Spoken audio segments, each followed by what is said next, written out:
I've been visiting the Netherlands since my early 20s, and like many European countries, even lived a few months there. But in the last 5 years, I worked in 42 cities and towns at festivals, events, trade accounts for Scotch whisky and rum brands. My lessons here are from working in the spirits industry, so let's dive in there now.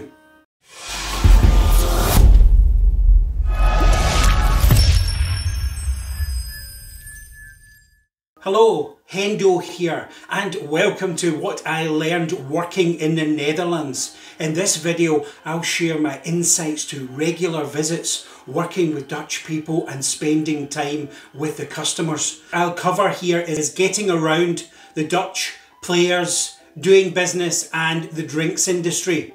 Let's start with getting around. Schiphol Airport, a terrific hub, commuting convenience of being able to fly in and jump the train to most cities or towns. Just watch you don't get on the wrong train. I'd often get to where I was working by myself, then driven around the Netherlands, visiting customers, stores, hosting tasting events, master classes or festivals for a few days before travelling onward to the US, Asia or other European countries. This was pre-COVID and pre-Brexit, so bear this in mind. Cycling, Dutch cycle everywhere. There's more bicycles in the Netherlands than people. If you're driving, remember cyclists have their own lanes in the roundabouts. And if you get into an accident, motorists are default to blame in the Netherlands, and pedestrians. Cyclists win no matter who's at fault, not like in other countries. I'd often get to my hotel late when everything was closed. The Netherlands is actually bigger than you realise when you're covering it as a territory, driving for 2 or 3 hours north or south, east to west. I liked staying in Vorden as a base in the middle, where possible. It's a beautiful market town, but there's many beautiful towns in the Netherlands. UK tourists tend to miss out places like Best, Breda, Den Bosch, Heemskerk, Naarden, Oss, Utrecht. Arnhem and Nijmegen in the east is more German-influenced cities. On the west will be more English influence. The Hague, Leiden, a student town. Groningen, another student town. It's up in the north. Food, you never far from satay on the menu. Indonesia was a Dutch colony. There's plenty of international flavours. Lunch is usually on the go. Stop for coffee, sandwich, deep fried snack at petrol station snack machine, and dinner tends to be early. This leads us on to the Dutch people. They're polite, positive people, can be direct or blunt, but I was fine with that. Being Scottish, we got on very well. They're down to earth, practical, can be conservative but genuine people. Each town or city has different customs, dialect and food traditions. Guttural G is more pronounced in the north than the south, like Groningen. Dutch is spoken in Belgium, 60% speak it in the North Flemish region. And the Dutch are organised, on time, good humoured. They're like Scottish because we have a similar reputation of being careful with money. They say what they think and perhaps quite different from some stereotypes. Apart from being tall, which they are, most are non-religious, less than 10% Protestant. Churches are used now for whisky festivals, events. Pre-COVID it was every other weekend, regular events. Although most speak fluent English, I found myself in some places locals didn't, but I did have someone who would help me out. They roll their R's like the Scottish, and very warm to Scots and Brits in general. My Dutch colleagues were always keen to hear stories of other countries and have a fondness for New York. Dutch kids play baseball. I learned a bit about the historical Dutch influence in the US.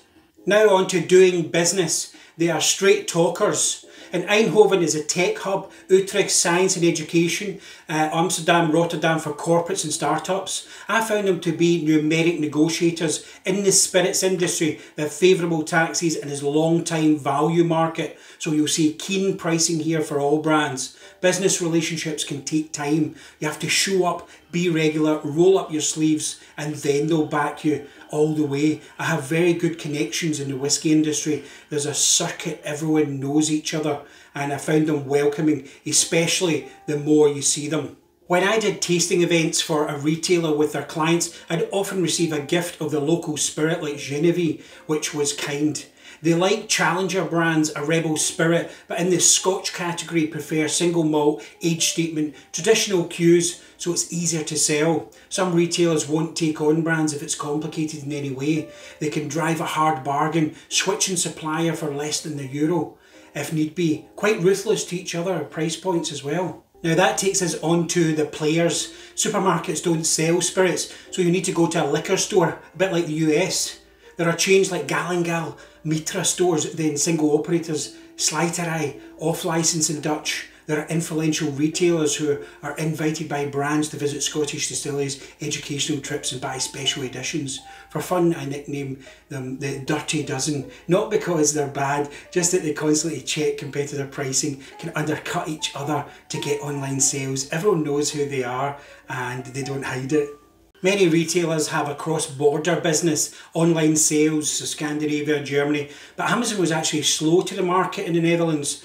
So many liquor stores have built strong local and international sales network. I've spoken with many who sell bourbon back to Americans. I was in the store when 25% US tariffs kicked in. They cancelled orders immediately.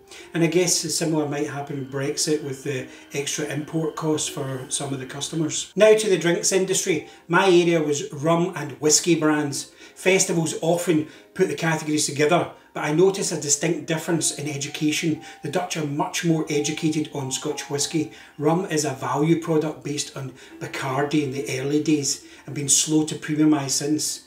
Not like in nearby markets, Belgium, France, UK. Closer to Germany in that regard to rum. The festival circuit, brand reps and sales, I meet half a dozen times a year. Festivals like the Marathon 5 Sessions, 8,000 people at The Hague.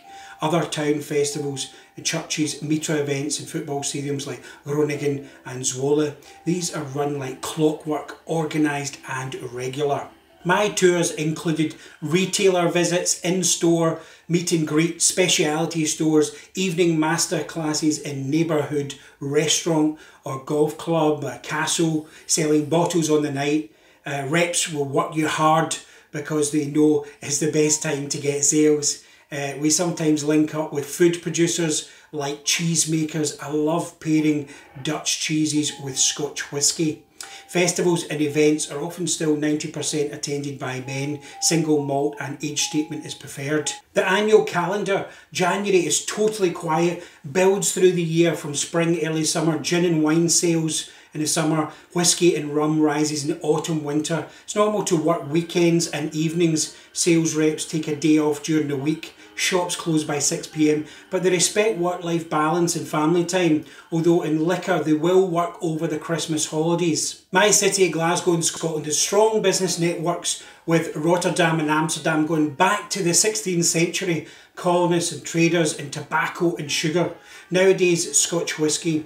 The Dutch are Caribbean rum brokers. Netherlands is a main hub where liquid passes through, so many UK rum brands source there. This means the market has access to much more brands than others, but also the source of parallel stock. I see an abundance of Scotch whisky expressions in retailers and sellers I've never seen even in Scotland. I found some standalone stores very switched on, work their network, marketing, digital, online, even pre-COVID e-commerce store sales outperform walk-in customers. And some chains are quite slow to digital, offline newsletters, not tracking customer habits, software can be old or even just use spreadsheets. But I'm sure that's probably all changed since COVID times.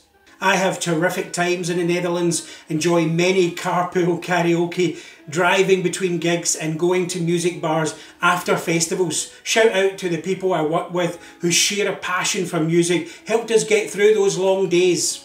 So tell us what you think. Have you been to the Netherlands, worked in the Netherlands? What were your experiences? Watch my other videos in the series. As always, welcome your feedback. I hope this was useful to you in some way. And until next time, thanks very much for watching. Alsjeblieft.